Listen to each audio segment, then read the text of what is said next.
कि आप ये देखिए कि जहां एक तरफ आईपीएल का ये हाल है कि वहां पर बिलियंस ऑफ डॉलर्स की इन्वेस्टमेंट आ रही है, तो वहीं पर जो पीएसएल है उसका क्या हाल है, उसके क्या हालात है। अरेबिया के crown prince Mohammed bin Salman Indian Premier League IPL में $30 बिलियन तक इन्वेस्ट करना चाहते हैं। ये वर्ल्ड कप बाकायदा कस्टम मेड किया गया इंडिया के लिए, क्यों? जैसे कि 2011 का वर्ल्ड कप किया गया था। मेरी अक्ल में ये बात नहीं आ रही कि एक टीम 370 रन बनाती है, दूसरी टीम के खिलाफ, हिंदुस्तान के खिलाफ आके 83 पे आउट हो जाती है, 55 पे आउट हो जाती है, 140 पे आउट हो जाती है।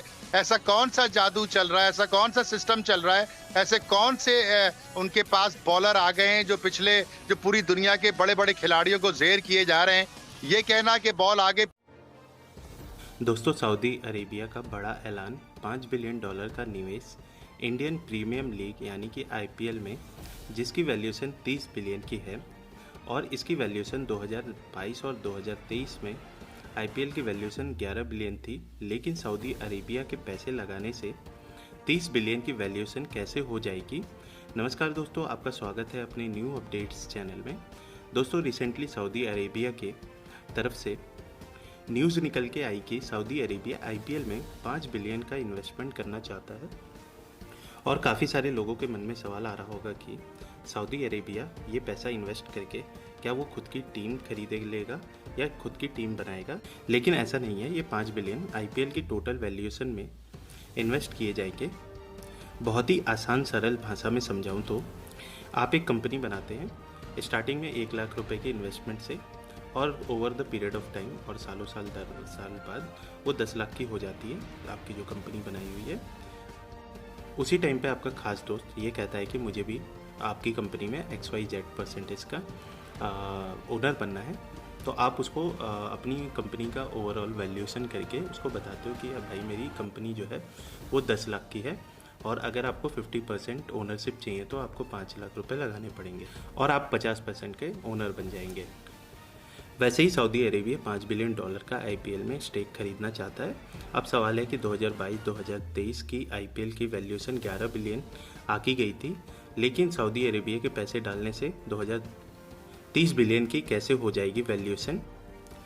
तो दोस्तों, 2022 और 2023 में 11 बिलियन का आंकड़ा जो छुआ था रेवेन्यू का, या जो भी खर्चे वर्चे होंगे और जो भी प्रॉफिट होगा उसका, 11 बिलियन का आईपीएल पूरा होस्ट हुआ था, उसकी वैल्यूएशन थी। मगर जब ख़त्म हो गया ये अपना आईपीएल, तो उसकी वैल्यूएशन जो निकली होगी वो 30 बिलियन की निकली होगी। तो इतना बड़ा रेवोल्यूशन कैसे हुआ वो मैं बताता हूँ। क्या हुआ, जियो के पास इसके राइट्स थे आईपीएल के, तो जियो ने क्या किया कि ओटीटी और वेरियस जो प्लेटफॉर्म थे वहाँ पे आईपीएल को वॉचिंग जो है वो फ्री कर दी गई। इससे क्या हुआ कि जो लोग ओटीटी की फ़ी नहीं दे पाते थे या देख नहीं पाते थे, टीवी का यूजेस कम हो गया, अब लोग मोबाइल पे आ गए, तो उनके लिए कन्वीनियंट हो गया। जियो का ऐप डाउनलोड किया और मैच देखना स्टार्ट किया। तो इसकी वजह से क्या हुआ कि लोगों की व्यूअरशिप ज़्यादा बढ़ी, लोग ज़्यादा देखने लगे, और ये वर्ल्ड वाइड देखा गया, क्योंकि काफ़ी जगह है कि अपना आईपीएल ब्रॉडकास्ट नहीं होता है, तो लोगों के लिए आसान है एप्लीकेशन डाल के देखना, इसलिए वर्ल्ड वाइड देखा गया। तो हुआ ये कि लोगों की भीड़, एडवर्टाइजमेंट और ये सब चीज़ों का जब आकलन लगाया गया कि नेक्स्ट जो अपना आईपीएल होगा या इसकी वैल्यूएशन जो निकल के आई वो 30 बिलियन की होगी। और जब सऊदी प्रिंस ने इसमें इन्वेस्ट करने का सोचा होगा, तो तब उनको बीसी से या जो भी इसके राइट्स रखते हैं, उन्होंने 30 बिलियन की वैल्यूएशन बताकर और उन्हें इन्वेस्ट करने की प्रपोजल दिया होगा कि आप इतने का करेंगे तो इतना स्टेक मिल जाएगा। वैसे ही सऊदी अरेबिया ने ऑफ़र किया कि 5 बिलियन का हम भी इन्वेस्ट करना चाहते हैं, क्योंकि उनको भी इसमें प्रॉफिट दिख रहा होगा आने वाले समय में और ग्रोथ दिख रही होगी, इस वजह से वो भी इन्वेस्ट करना चाहते हैं। तो अब बात है, तो अब ओवरऑल ये है कि अब $5 बिलियन सऊदी अरेबिया आईपीएल में भी इन्वेस्ट करने वाला है। तो ये ओवरऑल स्टोरी होप आपको समझ में आएगा। लेकिन यहीं पे इंडिया है जहाँ पर Saudi Arabia billions of dollar की इन्वेस्टमेंट कर रहा है। दूसरी तरफ पाकिस्तान के भिखारियों से परेशान है सऊदी अरेबिया। वो क्यों, वो मैं आपको नेक्स्ट वीडियो में बताऊंगा कि ये ग्रुप में जाके वहाँ पे लोगों को परेशान कर रहे हैं और आतंक फैला रहे हैं, जिससे वो काफ़ी परेशान है सऊदी अरेबिया। डिटेल में इसकी भी वीडियो मैं आपके सामने लेके आऊँगा। तब तक के लिए बाय, टेक केयर। और इस पर हम रिएक्शन देख लेते हैं इस वीडियो पे पाकिस्तानी मीडिया और पाकिस्तानी पब्लिक का। जय हिंद, जय भारत। अरेबिया के crown prince Mohammed bin Salman, जो कि स्पोर्ट्स में बहुत ज्यादा इंटरेस्ट लेते हैं, अब वो ये समझते हैं कि आईपीएल, इंडियन प्रीमियर लीग, एक ऐसी टीम है कि जो बहुत ज्यादा प्रॉफिटेबल है और बहुत कमाल का खेलती है, और इस पर अब पैसा लगाना चाहिए। और यही वजह है कि अब हर तरफ ये खबर चल रही है कि सऊदी अरेबिया जो है वो बड़े स्टेक्स इसमें रखना चाहता है। जहां हम ये देखते हैं कि इंडियन प्रीमियर लीग जो है वो वहां पर पहुंच गई, आसमानों पर पहुंच गई। और देखें, ये कहना कि बॉल आगे फेंको, बॉल स्विंग होगा, तो बॉल तो साउथ अफ्रीकन बैट बॉलरों का भी स्विंग होना चाहिए, पाकिस्तानियों का भी होना चाहिए, और इंग्लैंड वालों का भी होना चाहिए, सिर्फ इंडिया का क्यों हो रहा है? मेरी अकल यहाँ पर मुकम्मल तौर पर सुन है, मुझे समझ में नहीं आ रहा कि हो क्या रहा है। नहीं तो आप ये नहीं समझते इंडिया ने तैयारी इतनी अच्छी कर ली है, इंडियन जो तैयारी रिप्लेसमेंट इतनी कमाल की है। अरे मेरी कैसी बातें करते हैं आप लोग। बाकी टीमें क्या वहां पर लूडो खेल रही थी पिछले 4 साल से कि हिंदुस्तान ने इतनी अच्छी तैयारी कर ली है? हिंदुस्तान की टीम, आपने मजाक बना रखा है दुनिया को। ये मेरी समझ से बाहर है, ये अकल में नहीं आ रही है बात। कल शाहरुख गंगुली साहब ने कहा कि 400 रन की पिच है और उनके खिलाड़ियों ने बना भी दिए 350 रन। अगली टीम क्या वहां गिल्ली डंडा खेलने गई है कि 83 रन पे आउट हो गई है? हम लोग सब शौक थे कि साउथ अफ्रीका जो इतना अच्छा परफॉर्म करता आया है, क्या हुआ एक अचानक से कि साउथ अफ्रीका 100 रन भी नहीं कर सका? ना उनकी बैटिंग चली, ना उनकी बॉलिंग चली, हुआ क्या? नहीं, आप साउथ अफ्रीका का रो रही हैं। मैं तो एशिया कप के पीछे आपको एशिया कप पे ले जाता हूँ। वे श्रीलंका ने क्या क्या धमाकेदार परफॉर्मेंस दी, और फाइनल में आकर के श्रीलंका का परफॉर्मेंस आपने देखा, हिंदुस्तान से हार गए, 50 या 55 कर पाए थे। और 50।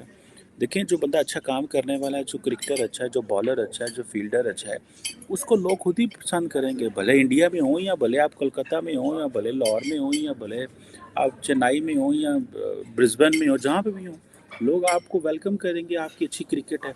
अब आपकी बुरी क्रिकेट है तो आप क्या कहेंगे? उसी इंडिया गए सा ना, असी किधर कीनिया जित जाने से। इस वक्त ये कहा जाता है कि सबसे ज्यादा लुक्रेटिव टीम जो है वो यही है। तो कोई भी टीम जब यहाँ तक पहुंचती है कि जिसमें इतने बड़े स्टेक्स आ रहे हैं, तो वो इसलिए कि वहां पर हालात साजगार बनाने में जो है वो कोशिशें होती हैं। देखें, एक तो ये कि एक ऐसा कंट्री के जहाँ पर दहशतगर्दी ना हो, जहाँ पर इकोनॉमी फ्लरिश हो रही हो, जो दुनिया की one of the biggest largest economies में शामिल हो, जहाँ पर हर दूसरे महीने कोई बड़ी समिट हो रही हो, पूरी दुनिया की लीडरशिप आ रही हो, तो वहां पर तो लोग भागे जाते हैं और कहते हैं कि हाँ ठीक है, हम भी यहाँ पे इन्वेस्ट करना चाहते हैं। तो जहां से उनको फ्रूट मिलना वो देखते हैं और वो कहते हैं हाँ ठीक है, यहाँ पे इन्वेस्ट कर दो। तो इसी तरीके से जो है अब सऊदी क्राउन प्रिंस की तरफ से जो है ये इन्वेस्टमेंट की खबर सामने आई है। तो पाकिस्तान की आप ये देखिए कि जहां एक तरफ आईपीएल का ये हाल है कि वहां पर बिलियंस ऑफ डॉलर्स की इन्वेस्टमेंट आ रही है, तो वहीं पर जो पीएसएल है उसका क्या हाल है, उसके क्या हालात है। अच्छा, पीएसएल को तो छोड़ ही दीजिए, आप ये देखिए कि पाकिस्तान क्रिकेट टीम का क्या हाल है इस वक्त। पाकिस्तान की क्रिकेट टीम को भी अगर आप छोड़ दें तो आप ये देखें कि जो पाकिस्तान की पीसीबी है उसके अंदर साजिशें कैसे पनप रही हैं, वहां पे क्या हालात है, क्या सिचुएशन है। हर 1 घंटे के बाद अगली खबर आती है किसी ना किसी लड़ाई की। तो हम तो अपनी क्रिकेट के साथ हमने ये किया और हम इसको संभाल ही नहीं पाए कि जब इंडिया में इतने बड़ी आईसीसी वर्ल्ड कप हो रहा है, तो यहाँ से पाकिस्तान से हर कोई सुन रहा है कि ये क्या खबरें आ रही हैं, कभी किसी की लड़ाई हो रही है, कभी किसी की लड़ाई हो रही है। हो की रहा है। और